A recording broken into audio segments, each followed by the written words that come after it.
Hi, and welcome to the show, where we share the stories of the many who intersect with our healthcare system but are rarely heard from. My name is Kevin Poe, founder and editor of Kevin MD. Today on the show, we have Amy Oestreicher. She's an author, she's a playwright, she's an artist, and she's a Kevin MD contributor. She wrote the article, Art Therapy and the Intersection Between Chronic Illness and Mental Health. It's an excerpt from her book, My Beautiful Detour. Amy, welcome to the show. Hey, thanks for having me. So we're going to get into your article and your book in a bit. But first off, please share your story and your journey to where you are today. All right. Well, in a nutshell, I was perfectly healthy my entire life, and then just had very bad stomach pain the April of my senior year of high school, and things escalated very quickly. I was rushed to the emergency room, and due to a blood clot sitting on the mesenteric artery, I got sepsis. And as apparently the story goes, as soon as the surgeons cut into me in the ER, my stomach ruptured and literally hit the ceiling of the operating room because there was so much internal pressure. So I was in a coma for months. And when I woke up months later, finally transferred to the Columbia ICU, the surgeon told me I didn't have a stomach anymore and I couldn't eat or drink. They didn't know if or when that would ever be possible again. So zipping ahead, I was discharged from the ICU because finally the inflammation was down and I wasn't in danger of dying. And I was sent home on IVs, but I had no digestive system. So I was surviving, but how do you live in the outside world trying to go about a normal life when you can't even have a sip of water? So I had to kind of trudge through day to day of uncertainty, trying to find some kind of answer. And so basically my dad had to contact every surgeon and doctor he could find, send him my stacks and stacks of medical records, and see who was crazy and creative enough to think of some kind of idea to hook me back up, because there was no manual for this. And we finally found a doctor at Yale who did a 19-hour surgery, but no, this was not a perfect science. There were many disconnected parts of me. And zipping ahead to the end, it took 27 surgeries, well, 28 with a recent car accident, but 27 surgeries to reconstruct my digestive system. So they, took my kind of like a J pouch and made me the closest thing would be like a gastric bypass. But I don't have a stomach, but I do have a working digestive system. 33 now, and I'm grateful that I'm here and eating. Wow, that's an amazing story and journey. And I'm glad that you're doing well now. Thank you. In your Kevin MD article, you talk about art therapy and the intersection between chronic illness and mental health. Can you share the story behind that article and why you decided to include that in part of your book? Yes. My first TED Talk was about detours, finding the beauty in detours. And I was always creative. I was born doing musical theater, but visual art, which I focused my article on for you, was one of those unexpected flowers in my detour that I discovered completely by accident in my 13th surgery, because surgery number 13 was supposed to get me to eat. And it worked for a week, and then my wound exploded and I was air vaxxed back to Yale. Talk about losing hope altogether. Especially, it's very scary for a patient who wants to put all their trust in doctors. The doctors literally, honestly clueless and trying to figure out what to do. And I was thinking, oh my God, if doctors don't have the answer, I certainly don't. And so my wonderfully supportive mother, who stayed in the ICU with me for all of those months, started buying like art supplies from the gift shop there, trying to get me to do something. And one day, because now we were there like 3-4 months in Yale while doctors tried to take me for a million CAT scans and every possible thing they could think of. And I was so angry that I just took a paintbrush and I'm like, I don't know what the heck I'm doing, but I'm Hmm. just gonna do something. It was out of that physical energy of just frustration. Hmm. And I didn't realize it was like kind of a magic formula. As soon as I put my paintbrush on there, I could be with whatever I was feeling. I didn't really know what I was feeling, but somehow getting that out made me feel better. And then when I stepped back, it was just a painting. And that was really how I first experienced the transformative power of art.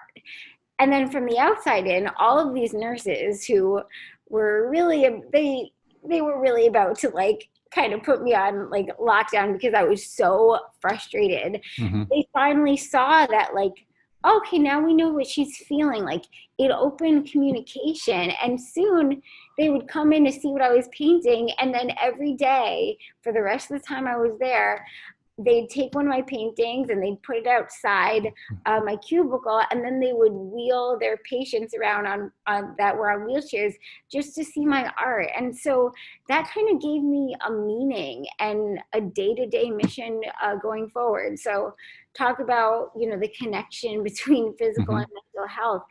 I started to feel better, and I was discharged from Yale, still not with an answer. I was discharged with more fistulas Hmm. and uncertainty, but I had art, and it made the days easier until finally I could get to that day where we found another answer and I could get through. And so I really credit art for being that turning point that made me realize, okay, I may never be able to predict my medical circumstances, but my attitude through it can really, I do have control in that. And, that really has some weight. So, And what role does art play in your life today? oh my gosh, I have so many canvases stacked Hmm. all over my house. It's insane. But art has become a huge part of my life, personally and professionally. I mean, first of all, I just premiered a new one woman musical that is about the later stages of my journey, but actually uses 200 projections of the mixed media art to show the internal and external landscape of PTSD. Because it may look like one thing on the outside, and words can't always, I always say a paintbrush helped me express what was too overwhelming for words, because we all feel uh, very similar emotions, but sometimes when we try to think it out and someone wants to say, oh, tell us how you're feeling, we freeze, because really emotions just feel like energy, and we can take that energy and use it in destructive ways if we don't have a healthy way to really channel that. That's how people can turn to destructive coping mechanisms, which you hear about a lot with PTSD, or anything terrible that happens to you. We feel stuff. We don't know what to do with it. It's like this overwhelming ball. And so literally I could dip my paintbrush into it and be like, so to this day, I still have uncertainty in my life medically. And I mean, I think the world is going through a very uncertain time right now. But if we just look at feelings like fear and uncertainty and anger, not as like bad things we have to repress or run away from, because the more, I learned, the more I stomp on things Hmm. or run away from things, they were just even bigger. But painting was and still is a way that I can work with it, kind of embrace that mess of creating, Sure. and transform it. And believe it or not, I still have no formal art training. It's all by instinct, but I've shown my stuff professionally in shows. I just published a book of my art. I'm working on another book that's called Creativity and Gratitude, that's actually going to show people the tools I learned, Hmm. so they can make their own. But I do theater, I do all that stuff, but I need something in my life without words, and art just keeps giving me joy and brings the people in my life joy. So And that's wonderful to hear. And your story is definitely a testament to the transformative power of art. So As a physician, over the years, I've learned so much from my own patients. And I'm sure that you have a lot of advice that you can share with the clinicians listening to the show. So, what are a few tips that you could share with my clinician audience from a patient perspective? I have a few. First of all, for all of those, I didn't mention, it turned into over almost 7 years, 6 years before I could eat or drink anything. And I, I just presented at a conference called Dueling Diagnoses, like the intersection between physical and mental health issues.